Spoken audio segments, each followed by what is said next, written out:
Let's take shredded paper and turn it into some simple paper mache bowls. Take the shredded paper in a bowl and pour water over the top. It can be cold or warm water, it doesn't matter. Then let soak for a few hours, or better still, overnight.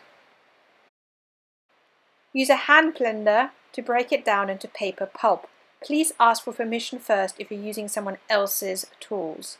Once it's all mushed up, so to speak, we'll add our paper mache paste. It's all mushed up and it should look like this, and you're ready to get crafting. So we have our pulp. Now we need to make some paper mache paste. This is made by using 1 part flour, ordinary flour, 2 parts water. You put them all together, mix it gently, and then you stick it in the microwave between 20 to 30 seconds to a minute. But always keep stirring it and try and get all the lumps out. Now I'm going to take my paste, I'm going to squeeze out some of that water, and I'm going to put it in here and mix it together. Roughly 1 part of this, 3 parts of this. And then once I've done that, I'll get back to you and we'll get going.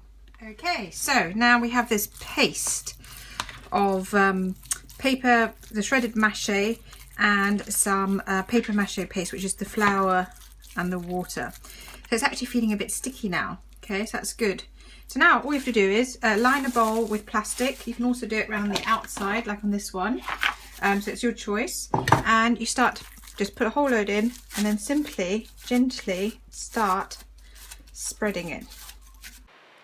Make sure you get an even layer all the way around with no gaps. Don't make it too thin because then it will break later, but also don't make it too thick because otherwise it'll take ages to dry. But if in doubt, make it a little bit thicker. Just make it even all the way around, and then at the end you can smoothen it with a little bit of water and then let it dry fully.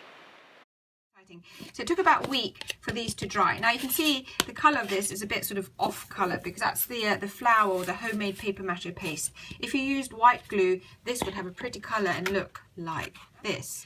What happens though, however, is, and I didn't realise this, it's really interesting, when I made this one on the outside, it actually shrunk a bit whilst it was drying. So getting it off was a bit of a task. So you need to keep an eye on it, and you need to get it off just as it's about to set. So it's a little bit soft, but not too soft because otherwise you will break it.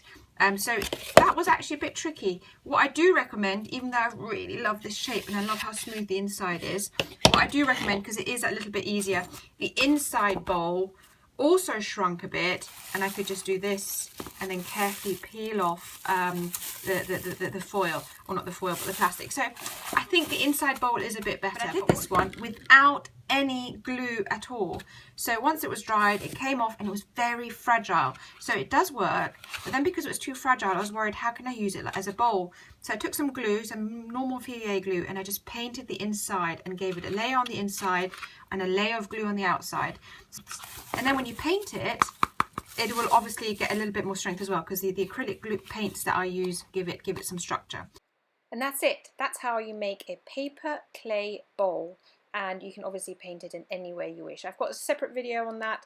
This was literally just to show you how to make the bowl, because I want you to have fun with the decorating. And yeah, just experiment. Have a go, make different sizes, different shapes, paint it in different ways, and just enjoy this simple recycled craft. Bye!